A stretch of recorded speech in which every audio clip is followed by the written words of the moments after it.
Hello everyone. See, now we are going to start that is a colligative properties solution का one of the most important part है ना, जिसमें अगर हम बात करें डेफिनेशन का तो कहता है those properties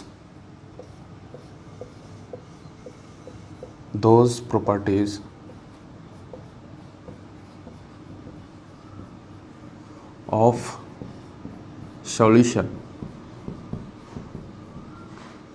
which depend on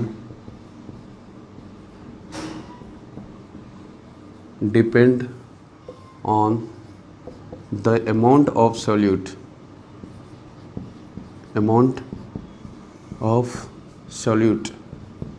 है ना। तो बेसिकली क्या कह रहा है, उसे हम क्या बोलेंगे, कोलिगेटिव प्रॉपर्टीज़। ठीक है, अगर हम बात करें सॉल्यूशन का प्रॉपर्टीज़ के बारे में तो वो ऐसा सॉल्यूशन जो अमाउंट ऑफ सॉल्यूट पे सिर्फ डिपेंड करता हो। ठीक है, इसके अंतर्गत हम लोग क्या करेंगे, पढ़ेंगे काफ़ी सारे पोर्शंस हैं। जैसे हमारे पास पहला आता है ऑस्मोटिक प्रेशर। ठीक है, ऑस्मोटिक प्रेशर, और दूसरा आपके पास आता है मोस्ट इम्पॉर्टेंट है ना, जिससे अभी तक सबसे ज़्यादा क्वेश्चन पूछा जाता है, चाहे वो जेईई हो या आपका बोर्ड एग्जामिनेशन हो। ठीक है, इसे बोलते हैं रिलेटिव लोडिंग वेपर प्रेशर।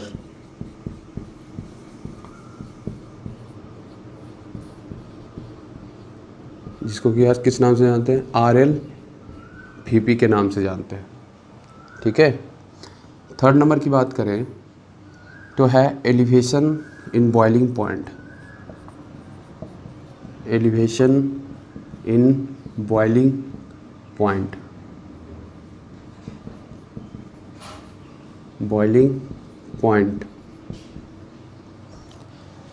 चौथा नंबर में पढ़ना है हमें डिप्रेशन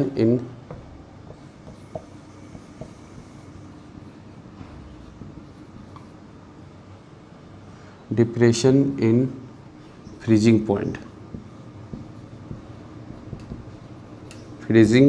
पॉइंट। ठीक है, तो ये चारों पोर्शंस हमारे लिए काफ़ी ज़्यादा इम्पोर्टेंट है। उसमें भी डबल स्टार ये है ना, सिंगल स्टार ऑस्मोटिक प्रेशर, ये दोनों काफ़ी ज़्यादा और हर बार क्वेश्चन पूछे जाने वाला टॉपिक है।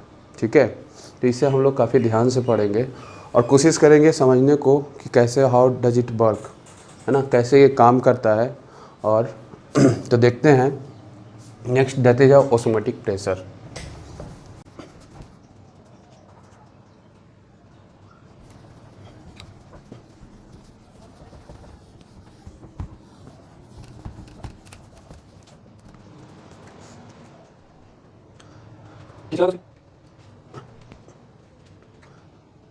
देखो, पहला हम देखते हैं ऑस्मोटिक प्रेशर।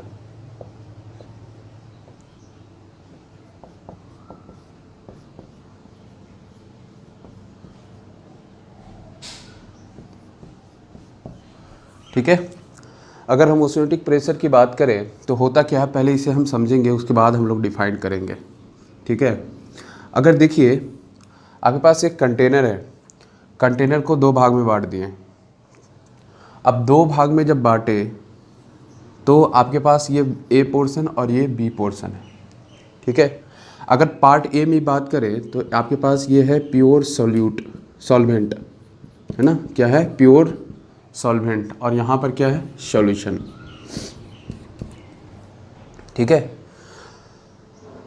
अगर बात करें ये वाले पोर्शन को तो इसको बोलते हैं SPM, शॉर्टली क्या बोलते हैं, SPM है ना, और इसका फुल फॉर्म क्या होता है, सेमी परमेबल मेम्ब्रेन्स।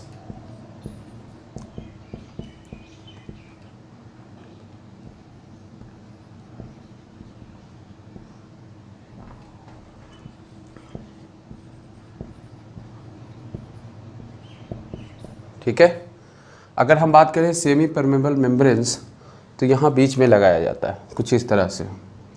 ठीक है, जिससे होता ये है, इसका खास बात ये होता है सेमी परमेबल मेम्ब्रेन का कि इसमें जो अमाउंट ऑफ सॉल्वेंट है ना, क्या अमाउंट ऑफ सॉल्वेंट जो भी अवेलेबल है वही आपको पास करेगा। मतलब एक ऐसा डिवाइस जिसमें क्या होता है कि आपको सॉल्वेंट पास करता है। समझ रहे हो क्या हुआ? तो मतलब आपके पास यहाँ पर सॉल्यूशन अवेलेबल है, ठीक है, और सॉल्यूशन यहाँ पर अवेलेबल और यहाँ पर क्या अवेलेबल है इस ए सेक्शन में, तो आप बोलोगे that is a solvent available है, ठीक है। अगर हम बात करें कि आपके पास ये सॉल्वेंट अवेलेबल है और दूसरा सॉल्यूशन अवेलेबल है, बात समझ रहे हो? तो सॉल्यूशन में आपको क्या हो सकता है, कोई भी सॉल्यूट मिला हुआ रहेगा सॉल्वेंट में, मतलब that is a not a pure, and ये क्या है, प्योर है, ठीक है। अगर हम देखें यहाँ पर सॉल्वेंट, तो सॉल्वेंट का अमाउंट क्या होता है, इसमें डिस्प्लेस कर जाता है, मतलब सेमी परमेबल मेम्ब्रेन्स को पास करके ये जो वाटर प्योर फॉर्म में अवेलेबल था वो सॉल्यूशन में चला जाता है, ठीक है। अगर हम बात करें कि आपके पास ये वाला जो पोर्शन है ना, जो प्योर सॉल्वेंट वाला पोर्शन है, ये प्योर सॉल्वेंट जो अवेलेबल है, ये क्या होता है अगर छोड़ दिया जाए तो नेचुरली क्या होता है कि ये वाला पोर्शन का लेवल हाई होना शुरू हो जाता है और ये क्या होता है, डिक्रीज होना शुरू हो जाता है कुछ इस तरह से, और इसका क्या होता है, इंक्रीज करना शुरू कर देता है।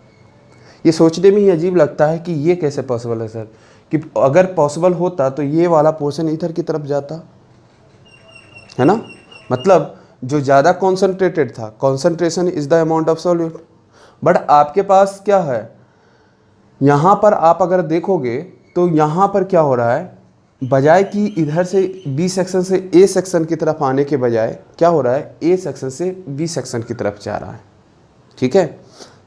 तो ये कैसे हो रहा है, तो इसको समझेंगे, ध्यानपूर्वक से समझेंगे इसे। देखो हो क्या रहा है कि हमारे पास ए सेक्शन में क्या अवेलेबल है, सॉल्वेंट, और दूसरे में सॉल्यूशन, है ना। अगर हमारे पास ये सॉल्वेंट अवेलेबल है तो अब हम देखेंगे कि किसका पासिंग हो रहा है, तो सॉल्वेंट का। इसका मतलब हमारे पास नेचुरल फ्लो जो आप जानते हो वो कहाँ होता है, हायर कॉन्सेंट्रेशन से लोअर कॉन्सेंट्रेशन। कहाँ होता है, हायर कॉन्सेंट्रेशन से लोअर कॉन्सेंट्रेशन। अब देखो सॉल्वेंट अगर पास हो रहा है तो सॉल्वेंट में कहाँ पर ज़्यादा कॉन्सेंट्रेशन, सॉल्वेंट का कॉन्सेंट्रेशन कहाँ पे है, कौन सा सेक्शन में ज़्यादा है, बात को समझो। आपका नेचुरल फ्लो क्या कहता है, जब हायर कॉन्सेंट्रेशन से लोअर कॉन्सेंट्रेशन की तरफ फ्लो करेगा, है ना। जबकि यहाँ पर क्या हो रहा है, तो आप देख रहे हो ये हायर कॉन्सेंट्रेशन है, इसे हम क्या बोलेंगे, ये सेक्शन आपके पास हायर कॉन्सेंट्रेशन है ना।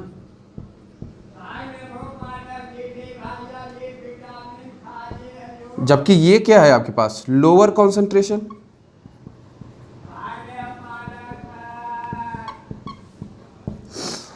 बट है क्या, बेसिक थिंग हम जो समझते हैं इसे हायर कॉन्सेंट्रेशन, इसे क्या समझते हैं, लोअर कॉन्सेंट्रेशन, क्योंकि अमाउंट ऑफ सॉल्यूट है ही नहीं। अब देखो एक्चुअल में यहाँ पर पासिंग सेमी परमेबल मेम्ब्रेन्स के थ्रू किसका हो रहा है, तो आप बोलोगे सॉल्वेंट का। ये बात समझ में आ रहा है। अब आपके पास अगर सिर्फ सॉल्वेंट का हो रहा है पासिंग इस सेमी परमेबल मेम्ब्रेन्स का, इसका मतलब सेमी परमेबल हमको देखना पड़ेगा कि सॉल्वेंट किस में ज़्यादा है ना। तो अगर हम यहाँ देखें तो प्योर है, जबकि यहाँ क्या है, इम्प्योर है, मतलब यहाँ पर सॉल्यूट भी अवेलेबल है, जबकि यहाँ पर आपको क्या है, सिर्फ सॉल्वेंट अवेलेबल है। इसका मतलब ये हुआ ना कि लोअर कॉन्सेंट्रेशन के पास सॉल्वेंट के पार्टिकल ज़्यादा होगा, और अगर ज़्यादा होगा तो ये ज़्यादा हायर कॉन्सेंट्रेटेड होगा सॉल्वेंट के मामले में, है ना। सॉल्वेंट के मामले में क्या होगा, ज़्यादा कॉन्सेंट्रेटेड होगा। अब अगर ज़्यादा कॉन्सेंट्रेटेड होगा, ये अगर ज़्यादा कॉन्सेंट्रेटेड होगा तो हमारे पास पता है कि ये क्या होगा, उस केस में लोअर कॉन्सेंट्रेटेड होगा। लो कॉन्सेंट्रेशन क्यों, क्योंकि इसके पास जो अमाउंट ऑफ सॉल्वेंट अवेलेबल है साथ में अमाउंट ऑफ सॉल्यूट भी अवेलेबल है, और लेवल दोनों का इनिशियली क्या था, सेम था, है ना। अब यहाँ पर आपने क्या देखा कि अमाउंट ऑफ सॉल्यूट जो एक्स्ट्रा पोर्शन में अवेलेबल है उसी के चलते इसका कॉन्सेंट्रेशन क्या होता है, सॉल्वेंट के मामले में डिक्रीज हो जाता है, और तो इसलिए हमारे पास सॉल्वेंट का कॉन्सेंट्रेशन यहाँ पे ज़्यादा और यहाँ पर क्या हो गया, कम हो गया, ठीक है। तो इस तरह से क्या देखते हैं कि ए सेक्शन से बी सेक्शन की तरफ ये फ्लो करता है, ठीक है। अब देखो हुआ क्या, होता ये है कि हमारे पास इसका प्रेशर अब देखें तो ये क्या है, कुछ हाइट तक जाता है ना। तो अब देखो कुछ एक फिगर के थ्रू हम समझते हैं इसे और अच्छे से।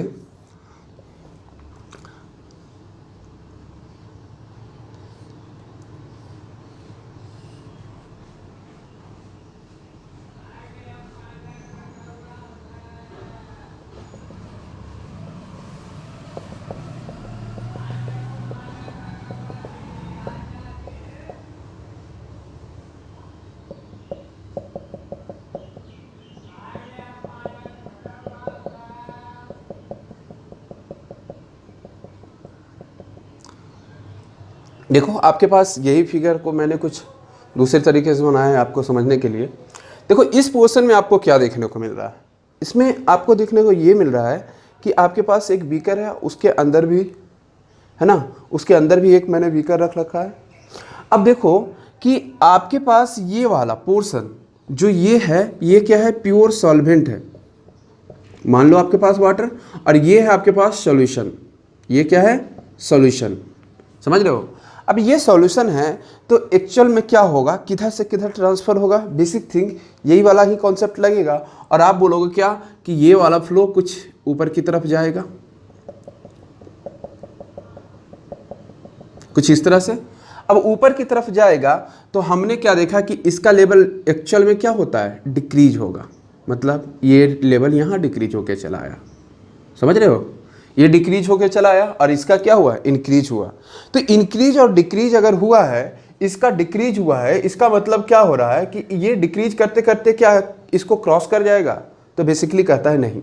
क्यों? क्योंकि यहाँ पर आपके पास, यहाँ पर आप देख रहे हो कि क्या हो रहा है, एक प्रेशर जनरेट हो रहा है, किसके थ्रू, इस वाटर के थ्रू, है ना। इस वाटर के थ्रू क्या हो रहा है, एक प्रेशर ऊपर की तरफ लग रहा है ना। इस ऊपर की तरफ जो प्रेशर लग रहा है ना, उसको हम पाई बोलते हैं, है ना। और पाई ही क्या है, ऑस्मोटिक प्रेशर है। यहां पर भी क्या होता था, यहां पर भी एक्चुअल में लेवल बढ़ने का रीजन क्या है, एक प्रेशर नीचे से जनरेट होता, मतलब आपको यहां पर क्या है, पुश किया जा रहा है। और पुश किए जाने के कारण, ये पाइप प्रेशर से पुश किया जा रहा है। अब पुश किए जाने के कारण ये वाटर लेवल क्या हो रहा है, इंक्रीज हो रहा है। अब इंक्रीज हो रहा है तो हम देख क्या रहे हैं कि ये वाटर लेवल एक पोर्शन तक आता है, उसके बाद रुक जाता है। ऐसा क्यों होता है? तो बेसिकली हमारे पास जब मान लो कि लेवल यहाँ तक था, इस पोर्शन तक, इस पोर्शन तक हमारे पास लेवल था, तो इस लेवल तक और पोर्शन तक लेवल था, तो एग्जैक्टली हम बात करें तो यहाँ पर पाई लग रहा होगा, दैट इज ऑस्मोटिक प्रेशर। और कहता है ऑस्मोटिक प्रेशर तब तक लगता रहा जब तक कि यहाँ पर ये वाटर यहाँ तक ना पहुँच गया हो। तो पहुँचने का रीजन क्या है, देखो वाटर लेवल जब ऊपर की तरफ जाएगा ना, तो अमाउंट ऑफ सॉल्यूशन बढ़ा, और अमाउंट ऑफ सॉल्यूशन बढ़ा तो आपको पता है कि यहाँ पर इसका मास इंक्रीज कर जाता है। और मास इंक्रीज करने के चलते, है ना, इस पोर्शन को अगर हम इस सेक्शन को ही पूरा ड्रॉ करें अलग से, तो यहाँ पर आपके पास जो मास अवेलेबल होता है ना, जो यहाँ पर हम देख रहे थे कि इस सेक्शन में अब क्या होता है, mg का वैल्यू बढ़ जाता है। mg का वैल्यू क्या होता है, इंक्रीज कर जाता है। और इधर आपके पास एक पाइप प्रेशर लगता है, दैट इज ऑस्मोटिक प्रेशर, है ना। ये ऊपर की तरफ लगाता है और दूसरा नीचे की तरफ लगाता है। और इस तरह से देखा यह जाता है कि स्टेबल मतलब इक्विलिब्रियम आने का रीजन क्या है, सिंपल इज दैट, कहता है pi is becomes equal to क्या, mg, है ना। तो अब यहाँ पर ये फोर्स है, ये आपके पास क्या है, प्रेशर है। तो आपको पता है कि फोर्स पर यूनिट एरिया, है ना, अगर एरिया से मल्टीप्लाई कर दोगे तो ये भी आपको प्रेशर आ जाएगा। तो दोनों प्रेशर क्या होता है, इक्वल हो जाता है। मतलब आपके पास एक प्रेशर ऊपर से लगता है और एक प्रेशर नीचे से लगता है। जब वो दोनों प्रेशर इक्वल हो जाए, मतलब पाई इक्वल टू क्या हो जाए, पाई इक्वल टू पी हो जाए, पाई इक्वल टू पी हो जाए, तो ये किसका कारण बनेगा, इक्विलिब्रियम का। मतलब उस पोर्शन से, मतलब क्या हुआ, जब ये पी पाई के इक्वल हो जाएगा तब जाके ये क्या होगा, स्टेबल हो जाएगा। ठीक है। तो इस तरह से हमारे पास ऑस्मोटिक प्रेशर को हम समझ चुके हैं। अब इससे हम डिफाइन कर लेते हैं क्या कहता है। तो सिंपल कहता है क्या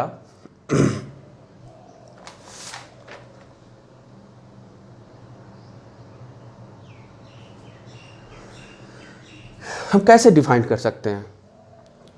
तो देखो ये क्या कहता है, सिंपल इज दैट, कहता क्या है कि आपके पास क्या, तो अमाउंट ऑफ, डिफाइन कैसे कर सकते हैं, the amount of solute the natural flow, है ना, क्या, द नेचुरल फ्लो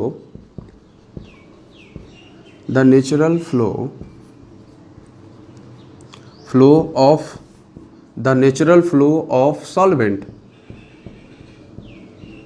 है ना। नेचुरल फ्लो खुद से हो रहा है, इसलिए natural flow, the natural flow of solvent from dilute to concentrated solution, is called क्या,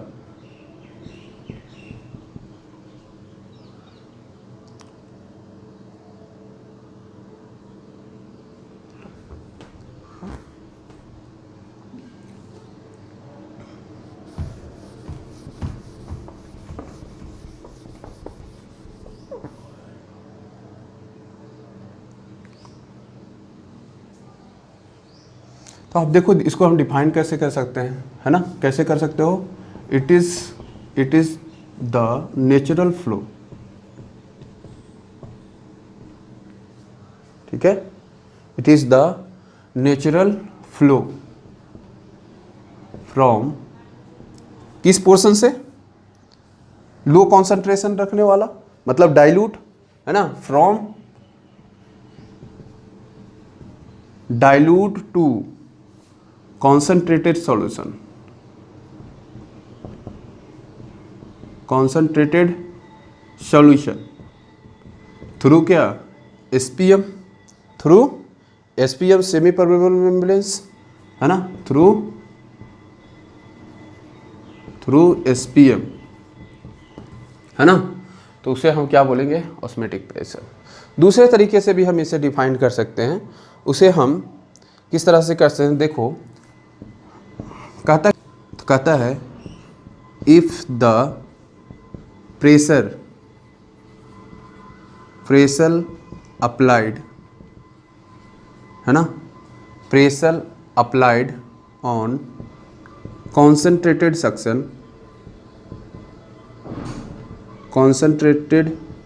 suction so for osmotic is stop, है ना, ऑस्मोटिक क्या है आपका एक्चुअल में क्या होता है, sorry, so for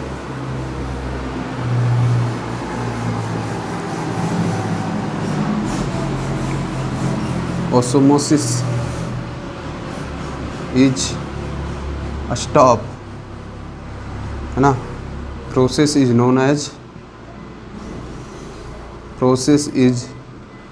known as क्या, ऑस्मोटिक प्रेशर,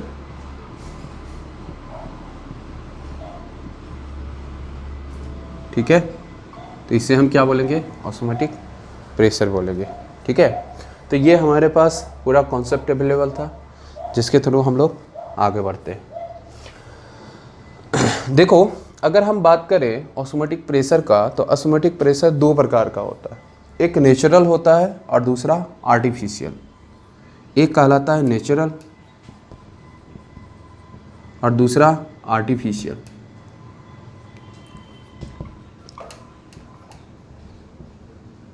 अगर नेचुरल की बात करें तो नेचुरल हमारे बॉडी के सेल के अंदर होता है ना। सेल्स अगर अवेलेबल रहे तो सेल्स में बहुत सारे, आपको पता होगा कि बहुत सारे चीज़ को परमिशन नहीं दिया जाता है। इस सेमी परमेबल मेम्ब्रेन्स का ही कमाल होता है कि वो बहुत सारे पार्टिकल्स को अलाउ करता है, जबकि बहुत सारे पार्टिकल्स को अलाउ नहीं करता है। जबकि आर्टिफिशियल, है ना, हमारे पास आर्टिफिशियल के बारे में हम लोग चर्चा करेंगे आगे, देखते हैं।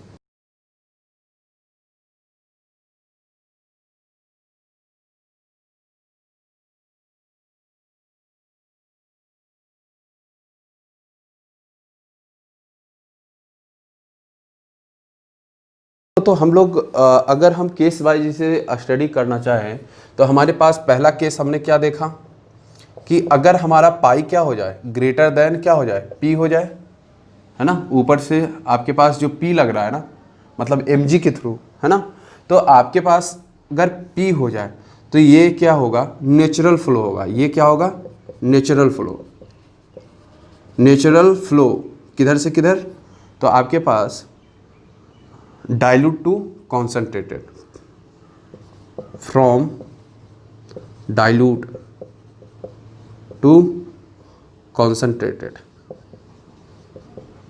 समझ रहे हो, डाइल्यूट से कॉन्सेंट्रेटेड की तरफ आपका फ्लो करेगा। जबकि आपके पास केस सेकेंड कहता है, केस सेकेंड क्या होगा, तो जब आपके पास पाई क्या हो जाए, पी के बराबर हो जाए, हो सकता है। तो जब पाई पी के बराबर होगा उस समय आपके पास कौन सा केस आएगा, मतलब ऊपर की तरफ जाना बंद हो जाएगा, है ना। और ऊपर की तरफ अगर जाना बंद होगा तो वो ऑटोमेटिक क्या है, ओस्मोसिस जो है स्टॉप हो जाएगा। और स्टॉप होगा तो उस केस को हम क्या करते हैं, इक्विलिब्रियम केस, है ना। क्या बोलते हैं, इक्विलिब्रियम। इक्विलिब्रियम, है ना। अब तीसरा, that is a most important part, ये हमारे लिए बहुत काम का चीज़ होता है। कहता है तीसरा में आपके पास पाई, आपके पास क्या हो जाए, पाई इज लेस देन क्या, पी। मतलब हमारे पास जब पी ये वाला है, एम जी तो लग ही रहा है। दूसरा, अगर पी को बढ़ा दिया जाए एक्सटर्नल प्रेशर के द्वारा, है ना, एक्सटर्नल एजेंसी के द्वारा पी को बढ़ा दिया जाए, तो एक्सटर्नल एजेंसी के द्वारा अगर जब पी को बढ़ाओगे तो क्या होगा, देखते हैं, इसको समझते हैं पहले। जब आपके पास कहता है pi is less than P हो जाए, मतलब P is greater than pi, है ना, मतलब एक्सटर्नल प्रेशर क्या हो जाए, बढ़ा दिया जाए, तब क्या होगा सोचो। अगर एक्सटर्नल प्रेशर को बढ़ा दिया जाएगा तो पाई क्या होगा, लेसर हो जाएगा, और उस केस में क्या होगा, ये फ्लो नीचे की तरफ जाएगा। अगर ये नीचे की तरफ जाएगा तो ये फ्लो क्या हो जाएगा, रिवर्स हो जाएगा। क्या हो जाएगा, रिवर्स हो जाएगा, है ना, क्या हो जाएगा, रिवर्स। और रिवर्स को हम क्या बोलते हैं, रिवर्स ओस्मोसिस, है ना, क्या बोलते हैं, रिवर्स ओस्मोसिस।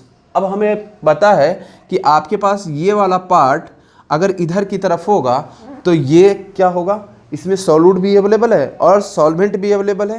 तो सेमी परमेबल मेम्ब्रेन्स का मात्र एक काम होता है, क्या काम होता है, तो वो सिर्फ सॉल्वेंट को अलाउ करता है ना। और सॉल्वेंट यहाँ क्या है, लोअर क्वांटिटी में, है ना, लेसर आपके पास कॉन्सेंट्रेशन में है। तो यहाँ पर जैसे ही मैंने क्या किया, प्रेशर अप्लाई किया, क्या किया, जब प्रेशर अप्लाई किया तो प्रेशर अप्लाई करने के ही साथ क्या देखने को मिला कि इस पोर्शन में अब हमारा क्या हो रहा है, वाटर इंक्रीज कर रहा है। अब समझो कि हमारे पास ये वाला सॉल्वेंट मतलब क्या था, मान लो कि कोई गंदा सा पानी था, है ना, मतलब क्या है कि पॉल्यूटेड वाटर था, और पॉल्यूटेड वाटर में मतलब कुछ पार्टिकल्स अवेलेबल होंगे दूसरे चीज़ का। अब अगर दूसरे चीज़ का पार्टिकल्स अवेलेबल रहेंगे और प्रेशर मैंने जैसे ही अप्लाई किया, है ना, जैसे ही मैंने प्रेशर अप्लाई किया तो क्या हुआ, देखने को ये मिला कि आपके बी सेक्शन से ए सेक्शन की तरफ मूव करना शुरू कर दिया। अब हमारे पास अगर मूव करना शुरू करता है तो हुआ क्या कि आपके पास देखने को ये मिला कि यहाँ पर जो सॉल्यूशन एक्चुअल में अवेलेबल था वो डिक्रीज करना शुरू कर गया, और ये क्या हुआ, इंक्रीज करना शुरू हो गया, है ना। तो इसे हम लोग आर्टिफिशियली करते हैं, मतलब एक्सटर्नल एजेंसी प्रेशर लगा कर करते हैं। अब ये देखने को कहाँ मिलता है, देखो हमारे पास ओस्मोसिस कहाँ हो रहा था, ए से बी, है ना। अब इसे को हम क्या बोलेंगे, जब बी से आएगा तो रिवर्स, है ना, रिवर्स ओस्मोसिस। हमारे पास रिवर्स, इसे बोलते हैं क्या, रिवर्स ओस्मोसिस, इसको क्या बोलते हैं, रिवर्स ओस्मोसिस, और शॉर्टली क्या बोलेंगे, आरओ। क्या बोलेंगे, आरओ। और रिवर्स ओस्मोसिस जो हमारे पास आरओ होता है, आप घर में से सुनते हो आरओ वाटर प्यूरिफायर, वो इसी प्रिंसिपल पे वर्क करता है। क्या करते हैं हम लोग वहाँ पे, क्या करते हैं, सिंपल कहता है, आपके पास जो वाटर एक्चुअल में क्या है, वाटर फिल्टर में हम लोग इलेक्ट्रिसिटी जनरेट ये सप्लाई करते हैं, तो सप्लाई करने से क्या होता है, वहाँ पर अंदर कंप्रेसर लगा होता है, वो प्रेशर जनरेट कराता है। और जैसे ही प्रेशर पंप लगा होता है, प्रेशर जैसे ही जनरेट कराया तो ये क्या, वाटर क्या होता है, ये वाटर नीचे की तरफ फ्लो किया, और क्या हुआ, एक सेक्शन जहाँ पर हम वाटर स्टॉकिंग के फॉर्म में रखते हैं, तो ये क्या हुआ कि सॉल्यूशन गया, और सॉल्यूशन पे एक्सटर्नल प्रेशर एजेंसी के थ्रू अप्लाई किए, और जैसे ही अप्लाई किए तो ये क्या हुआ, वाटर आना शुरू हो गया, और इसको हम कलेक्ट कर लेते हैं। तो ये किस प्रिंसिपल पे होता है, रिवर्स ओस्मोसिस, है ना, जिसे कब कब किया जाता है, तो पाई इज ग्रेटर देन क्या, लेस देन पी होना चाहिए, ठीक है। तब आपको ये केस देखने को हम लोग ने देखा ये था कि हमारे पास एक फॉर्मूला ड्राइव होके आया था फॉर्मलिटी का, आपको अगर याद हो तो आपके पास आया था, दैट इज अगर हम बेसिक ड्राइविंग कर लेते हैं थोड़ा सा, है ना, फॉर्मलिटी डिवाइड बाई क्या, वॉल्यूम ऑफ सॉल्यूशन, है ना। आपके पास ये क्या है, नंबर ऑफ मोल ऑफ किसका, फॉर्मलिटी का, एंड डिवाइड बाय क्या, volume of solution. And molarity की अगर बात करें तो आपके पास मोलरिटी में क्या है, number of mole of solute divide by क्या, वॉल्यूम ऑफ सॉल्यूशन, है ना। अगर आप इसको और एक्सपेंड करके लिखोगे तो फॉर्मुलिटी के हम क्या लिखते थे, नंबर ऑफ बाय मोल बटे एफ एम इंटू क्या बी, है ना, डिवाइड बाय क्या, number of mole divide by क्या, तो मोलर मास इंटू क्या, वॉल्यूम, ये होता था। ठीक है। अगर हम एफएम की बात करें तो एफएम में हम लोग क्या देखते थे, ऑब्जर्व्ड मोलिकुलर मास होता था। एफएम क्या होता था, ऑब्जर्व्ड मोलिकुलर मास, क्या होता था, ऑब्जर्व्ड मोलिकुलर मास हुआ करता था। जबकि अगर हम यहाँ पर बात करें एम नॉट, तो यहाँ पर आपके पास जो ये मोलिकुलर मास होता था वो थ्योरेटिकल मोलिकुलर मास होता था। क्या होता था, थ्योरेटिकल मोलिकुलर मास होता था।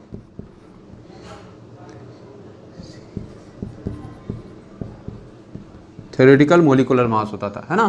तो बेसिकली हमारे पास क्या आया, तो number of moles of solute, है ना, डिवाइड बाय क्या, तो मोलर मास क्या, ऑब्जर्व्ड, है ना, और इनटू आपके पास volume of solution divide by number of mole of solute divide by क्या, मोलर मास क्या, थ्योरेटिकल, इनटू क्या, वॉल्यूम, ये आपके पास आया था।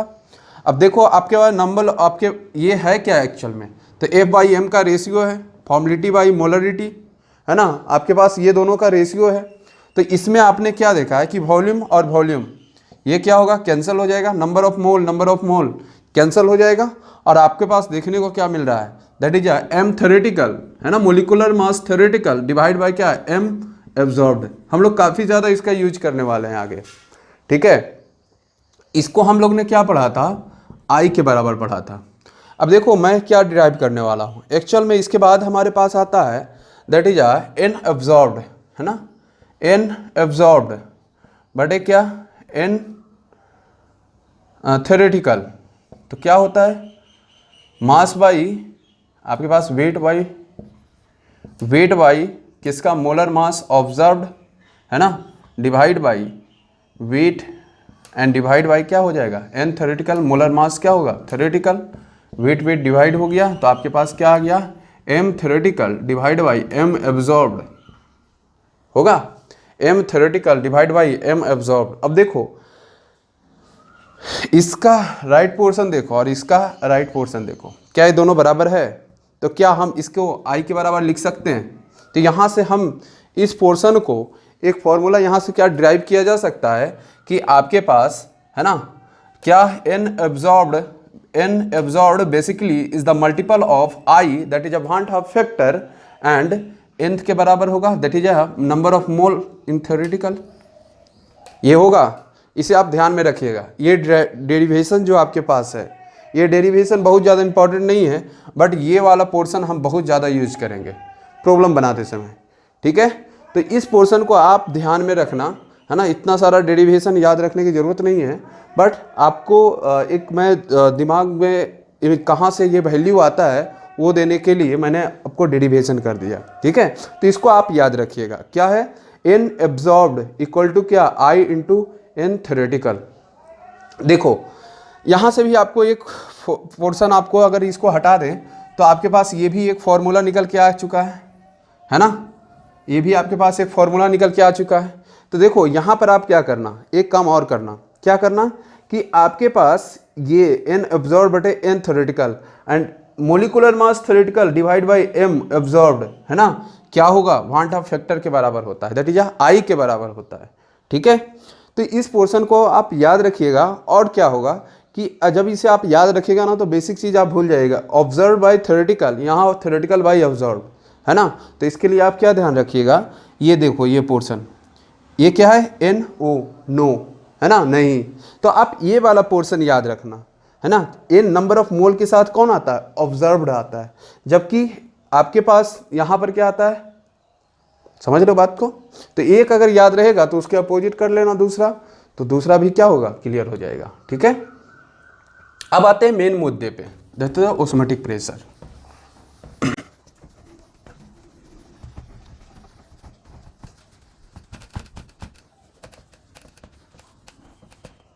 अगर हम ऑस्मोटिक प्रेशर की बात करें तो ऑस्मोटिक प्रेशर प्रैक्टिकली क्या देखा गया, हम लोग ऑस्मोटिक प्रेशर की अगर हम बात करें तो ऑस्मोटिक प्रेशर आपके पास पाई होता है, पाई से हम डिनोट करते हैं, है ना। अगर हम पाई अगर प्रैक्टिकली देखें तो pi is the directly proportional to T होता है, टी इज द टेम्परेचर, है ना।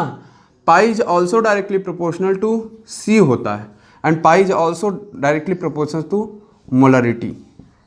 किसके डायरेक्टली प्रोपोर्शनल होता है? मोलरिटी के होता है, ठीक है। तो बेसिक थिंग क्या आया आपके पास, इक्वेशन 1 और इक्वेशन 2, इस दोनों को अगर कंबाइंड कर दें तो क्या हम लिख सकते हैं, pi is directly proportional to C T, है ना।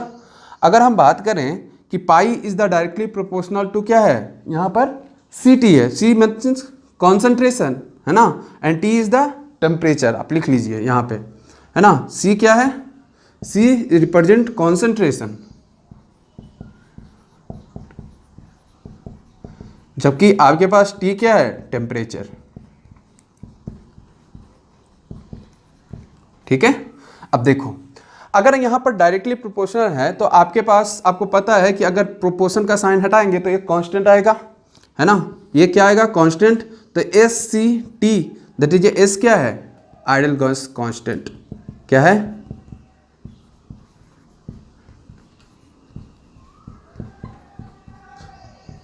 तो बेसिकली अगर हम बात करें एस के बारे में तो आइडियल गैस कांस्टेंट एस के बारे में आप कह रहे हो सर, तो फिर आर क्या है। तो हम एक ओनली वन टाइम्स इसके बारे में जान रहे हैं, इसके बाद आपको भूल जाना है, सिंपली याद क्या रखना है ना। आपके आसान करने के लिए आर सी टी से हम लिख सकते हैं, बिकॉज आर इज ऑल्सो क्या, आइडियल गैस कांस्टेंट, ठीक है। तो हमारे पास फॉर्मूला क्या निकल के आया, pi equal to R C T, but इसे हम और थोड़ा सा एक्सपेंड करेंगे। किस तरह से, हमारे पास हमें पे क्या पता है कि आपको पता है कि हमारे पास कॉन्सेंट्रेशन क्या होता है, दैट इज नंबर ऑफ मोल, है ना। कॉन्सेंट्रेशन क्या है, number of mole per unit volume, है ना। तो आपके पास पाई बेसिकली क्या लिख सकते हैं, इसे क्या लिख सकते हैं, दैट इज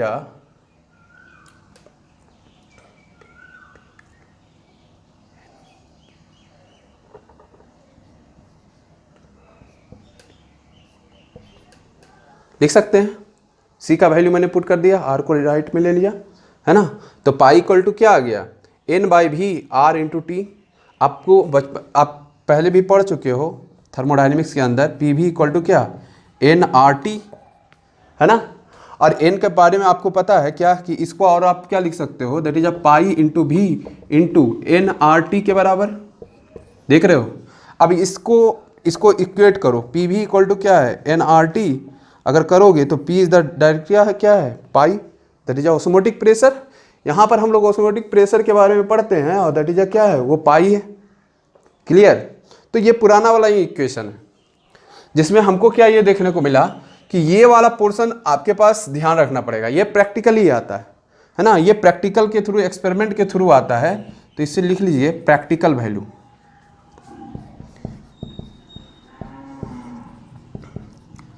है ना। तो आपके पास ये ड्राइव होके आ गया क्या, पाई भी इक्वल टू क्या, एन आर टी, है ना, पाई भी equal to N R T. अब देखो एन आर टी अगर आपके पास आए तो इसमें आपको क्या करना पड़ेगा कि पी भी इक्वल टू एन, है ना, आर टी। जब आर टी आए तब आपको क्या समझना पड़ेगा, N is the which one, observed, है ना। आपको याद रखना पड़ेगा कि जब आपके पास I that is van't Hoff factor के बारे में कोई चर्चा ना करे, उस समय आपके पास एन को क्या रखना पड़ेगा, दैट इज ऑब्जॉर्ब्ड रखना पड़ेगा, ठीक है। तो पाई इक्वल टू क्या हो गया, पाई इंटू भी एन ऑब्जॉर्ब्ड आर इंटू टी, ठीक है। दूसरा आपके पास फॉर्मूला क्या निकल के आ सकता है, तो दैट इज पी भी पाई भी इक्वल टू क्या, N theoretical into R into T into क्या आई, है ना। क्यों, क्योंकि हमें पता है क्या कि एन एब्जॉर्ब्ड इक्वल टू क्या होता है, आई इंटू एन थ्योरेटिकल, है ना। ये पोर्शंस होते हैं, क्लियर है। तो हमारे पास ये फाइनल फॉर्मूला निकल के आया। अब क्वेश्चन आता है कि हमारे पास ये वाला जो पोर्शंस है इसका यूज कहाँ करेंगे। यूज करने से पहले हम लोग प्रॉब्लम डील करने से पहले कुछ basic thing that is a units को ध्यान रखेंगे। क्यों? क्योंकि इसके यूनिट्स ही आपको कॉन्सेप्चुअल बनाता है। पहला पोर्शन तो आपके यूनिट ही होता है जो कॉन्सेप्चुअल इस क्वेश्चन को बनाता है। दूसरा पोर्शन जो होता है क्वेश्चन खुद इटसेल्फ इज क्या है, इज अ कॉन्सेप्चुअल वन। ठीक है, तो हमारे पास ये इंपॉर्टेंट फॉर्मूला ड्राइव हो क्या है, इसे आप ध्यान रखिएगा।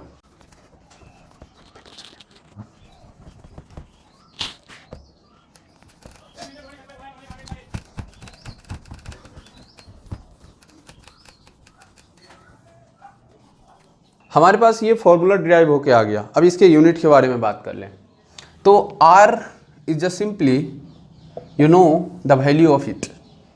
क्या होता है? तो पहला तो वैल्यू आता है आपके पास 8.314 है ना। इसका यूनिट की अगर हम बात करें तो जूल है ना, जूल पर मोल पर केल्विन है ना। दूसरा आपके पास आता है R का वैल्यू दैट इज 0.0821। कितना होता है? 0.0821 है ना। और इसकी अगर बात करें तो लीटर एटीएम है ना, और क्या होगा? पर मोल पर केल्विन। ये आपके पास वैल्यू होता है जो R का बेसिकली होता है। ठीक है, अगर हम बात करें कि एक तो आपके पास R आ गया है ना, दूसरा अगर हम बात करें P that is a pressure का। अगर हम बात करें प्रेशर का तो यहाँ पर प्रेशर आपको किस फॉर्म में है? Osmotic pressure that is a pi के फॉर्म में है। अगर ऑस्मोटिक प्रेशर की बात करें पाई के फॉर्म में तो यहाँ पर आपको जो यूनिट रखा जाता है वो क्या है? That is a pascal. क्या है? पास्कल। दूसरा आपके पास है वॉल्यूम, और वॉल्यूम का यहाँ पर यूनिट क्या रखा जाता है? Metre cube. क्या रखा जाता है? Metre cube. तीसरा आपके पास क्या आ गया? एन, और एन क्या है? That is a number of मोल है ना, और एन का यूनिट आपको पता है क्या होता है? मोल ही होता है। बेसिकली हमारे पास ये टी का रखना है, टी का क्या होता है? वो केल्विन है। ठीक है, अब इसके पैरेलली आप यहाँ पर भी आपको लिखना पड़ेगा। अब पाई का वैल्यू, प्रेशर का वैल्यू यहाँ पर क्या रखना पड़ेगा? देखो आर का अगर वैल्यू पता है तो आप इससे भी आप गेन बता सकते हो कि कितना आपका पाई का वैल्यू होगा। तो देखो आपके पास पाई का अगर हम वैल्यू की बात करें तो पाई क्या है? दैट इज अ प्रेशर, और प्रेशर किस में है? एटीएम में। किस में है? तो बेसिकली आपके पास पाई का वैल्यू क्या होगा? एटीएम। ठीक है, अगर हम भी की बात करें, वॉल्यूम की बात करें तो वॉल्यूम आपके पास क्या होगा? That is a litre. क्या होगा? लीटर। और तीसरा नंबर ऑफ मोल, तो मोल ही उसका यूनिट होता है। और अगर टेम्परेचर की बात करें तो टेम्परेचर यहाँ भी क्या होता है? केल्विन। अच्छा, कुछ लोग को ये डाउट होगा सर कि यहाँ पर आप जैसे वहाँ को रिलेशन निकाले यहाँ पर भी आप निकाल सकते हो। ऑफकोर्स निकाल सकते हो। देखो इसके लिए आपको क्या करना पड़ेगा? जैसे पी भी इक्वल टू एनआरटी होता है। अब इसने यहाँ जूल कैसे उसने लाया होगा? आपने पढ़ा होगा P इंटू बी है ना, P into delta B. Delta B means small भी होता है ना। तो आपने थर्मोडायनेमिक्स में पढ़ा है कि P into delta B equal to basically होता क्या है? तो that is a work done के बराबर होता है, और वर्क डन का यूनिट क्या होता है? जूल है ना। चूंकि इसको एसआई में रखते हैं तो एसआई में क्या होता है? इसका यूनिट पास्कल। और वॉल्यूम की अगर बात करें तो एसआई में मीटर क्यूब होता है। तो आपके पास क्या आ गया? पास्कल, और इसका मीटर क्यूब, और इसका क्या हो गया? केल्विन। और नंबर ऑफ मोल का तो मोल ही होता है दोनों जगह। ठीक है, अच्छा यहाँ पर कुछ यूनिट्स आप और भी ज़रूरत पड़ेंगे। जैसे अगर हम बात करें वॉल्यूम का तो वॉल्यूम आपको पता होगा 1000 सेंटीमीटर क्यूब बराबर कितने के बराबर होता है? 1 लीटर के बराबर होता है। कितने के बराबर होता है? 1 लीटर के बराबर होता है। जबकि हम बात करें 1 लीटर के अगर आप करोगे 10⁻³ लीटर मीटर क्यूब है ना, किस में होगा? Metre cube. आप इसको कन्वर्ट कर सकते हो सिंपली है ना। अच्छा, यहाँ पर अगर एटीएम की बात करें तो एटीएम हमारे पास एक रिलेशन आता है क्या? तो ATM 1 ATM equal to 1.013 into 10⁵ क्या होता है? पास्कल के बराबर होता है। ये तो एटीएम हो गया है ना। और 1 बार, अगर 1 बार की बात करें तो 10⁵ पास्कल के बराबर होता है। ठीक है, अच्छा 1 एटीएम 1 एटीएम बराबर 1.013 किसके बराबर होता है? बार के बराबर होता है। ठीक है, तो इस तरह से आप एक रिलेशन निकाल सकते हो जिसके थ्रू आपको क्या होगा, जब क्वेश्चंस आएंगे तो क्वेश्चंस को सॉल्यूशन करने में काफ़ी आसान होगा। इसे आप ध्यान जरूर रखिएगा, ये बहुत ही इंपॉर्टेंट पार्ट है। ठीक है,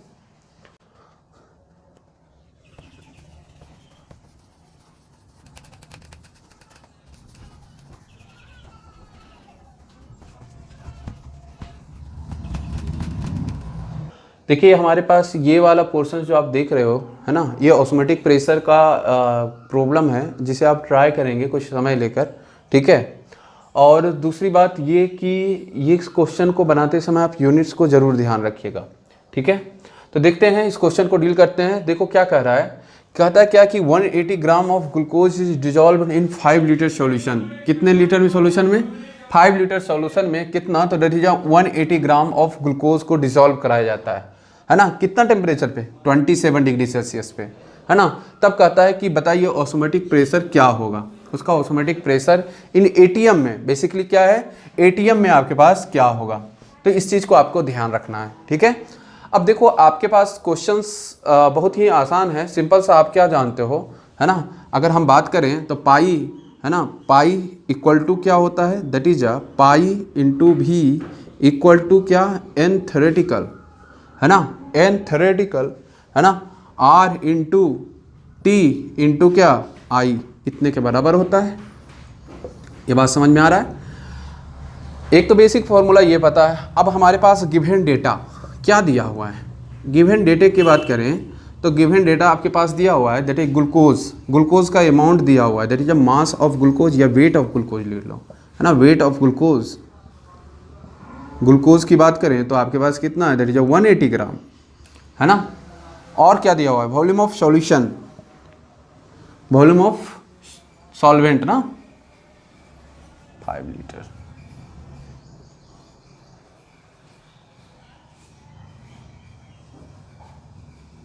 वॉल्यूम ऑफ सॉल्यूशन कितना दिया हुआ है, दैट इज 5 लीटर, है ना।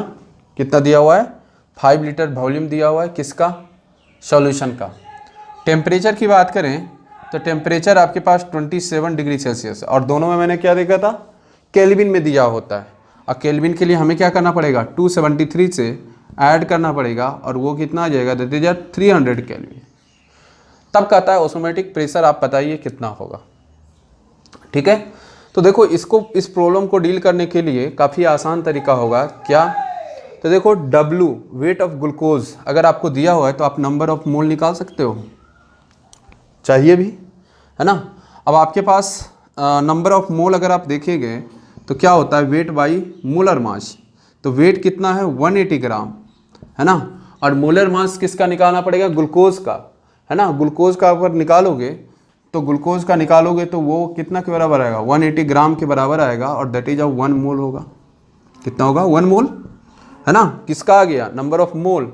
अच्छा, अगर ग्लूकोज की बात करें, ग्लूकोज की बात करें तो यहाँ पर आपको थ्योरेटिकल इंटू आई है, तो आई का वैल्यू कितना होगा, है ना। तो देखो आई की अगर हम बात करें तो आई जब ग्लूकोज डिकम्पोज होगा, मतलब आपको वाटर में जाएगा तो क्या डिकम्पोज होगा, नहीं, है ना, सिंपली सॉल्युबल होता है।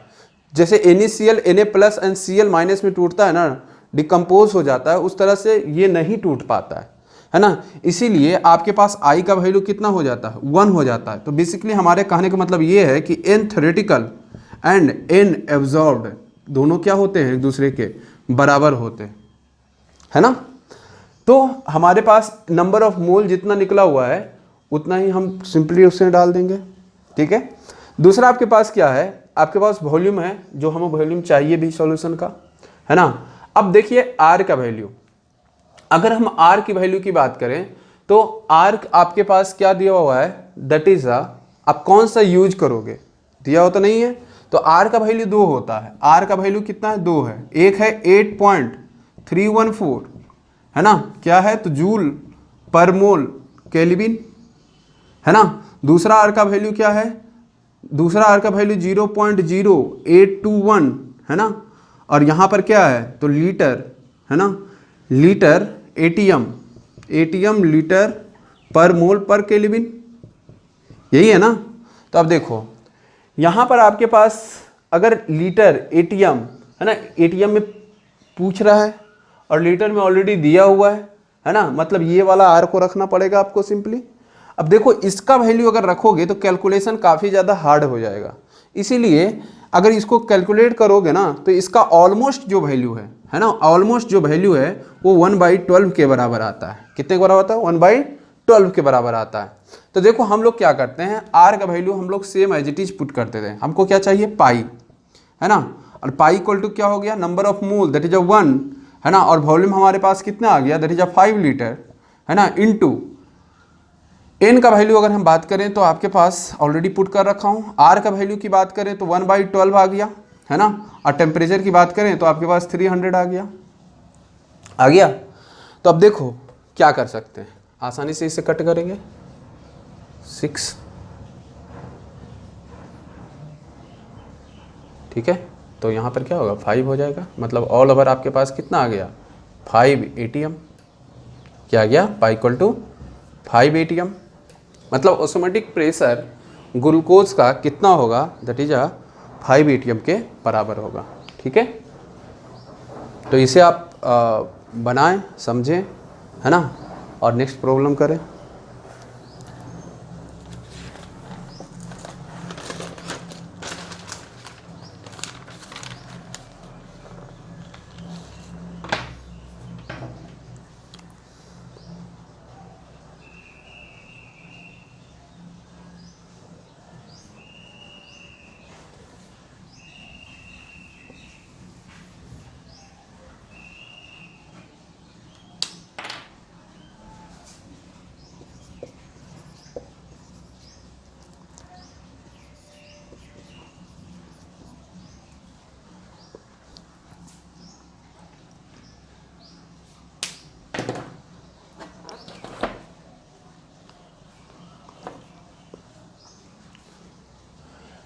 देखिए 58.8 gram of NaCl is dissolve in 5 litre of solution at 27 degree Celsius. तो इस यहाँ पर भी आपको क्या करना है?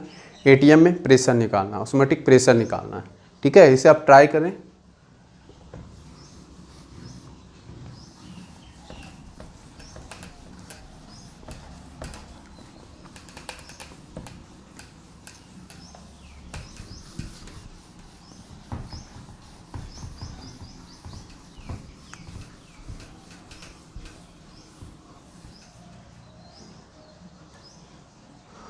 होप आपने ट्राई कर लिया होगा और बन भी गया होगा, है ना। कितना आंसर आया है?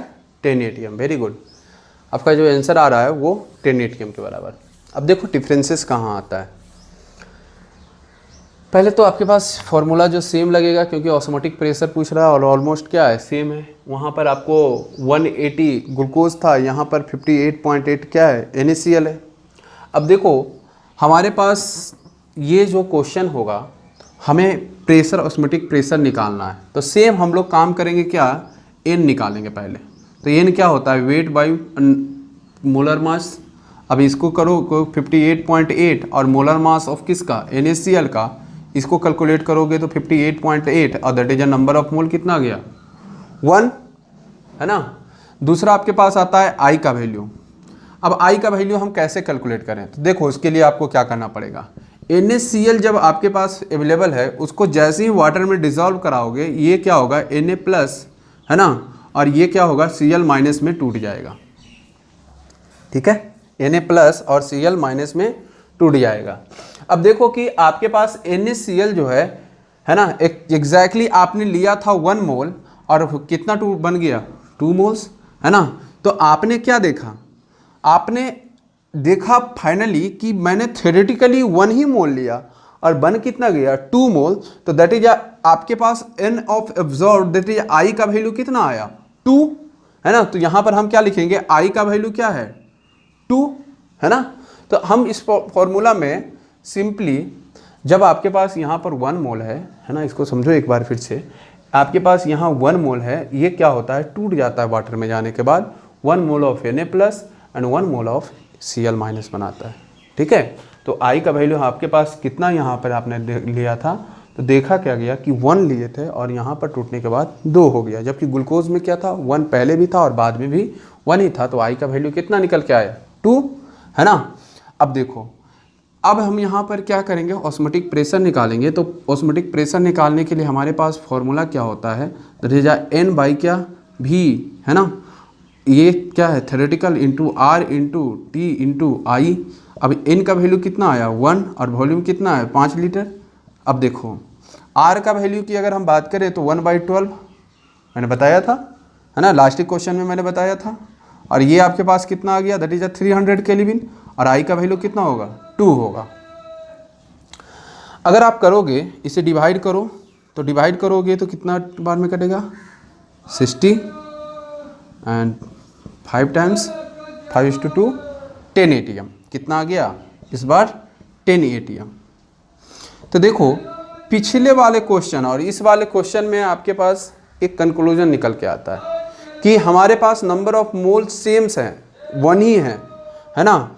बट एक समय जब मैं NaCl लेता हूँ और दूसरे समय जब ग्लूकोज लेता हूँ तो दोनों में क्या डिफरेंसेस देखने को मिलता है। और वो जो दोनों डिफरेंसेस देखने को मिल रहा है, तो उस समय हमने पाई का वैल्यू कितना कैलकुलेट किया था, तो 5 ATM कैलकुलेट किया था। कितना 5 ATM कैलकुलेट किया था। अब इस 5 ATM और इस 10 ATM के बीच में एक रिलेशन निकल के आ रहा है। कैसा रिलेशन सर, अब देखो इस रिलेशन ये आ रहा है कि कह क्या रहा है कि ऑस्मोटिक प्रेशर जो होगा ना वो ज़्यादा होगा कब, NaCl के केस में। क्यों, क्योंकि ये क्या होता है टूट जाता है, 1 मोल 2 मोल में टूट जाता है। इसकी वजह से क्या देखा जाता है कि नंबर ऑफ पार्टिकल्स उसके क्या हुए, इंक्रीज कर गए, है ना। और नंबर ऑफ पार्टिकल्स अगर इंक्रीज कर गए, जिस रेशियो में इंक्रीज किया, तो प्रेशर भी ऑलमोस्ट क्या हुआ, इंक्रीज कर गया। मतलब ये जो फैक्टर है, यही फैक्टर जो है प्रेशर उसको इंक्रीज कराने में काम करता है। ठीक है, तो ये वाला पोर्शंस, इस दोनों क्वेश्चन से एक कंक्लूजन आता है, that is osmotic pressure is the basically, है ना, अमाउंट ऑफ सोल्यूट, है ना, क्या है अमाउंट ऑफ सोल्यूट। तो सोल्यूट का पार्टिकल्स कितने हैं आफ्टर क्या सॉल्यूशन, इन सॉल्यूशन में सोल्यूट के पार्टिकल्स कितने हैं। तो पहले वाले में मैंने देखा था कि उसने टूटा नहीं, अब ये टूट गया तो ज़्यादा प्रेशर उसके लिए जनरेट कर दिया, है ना। ठीक है।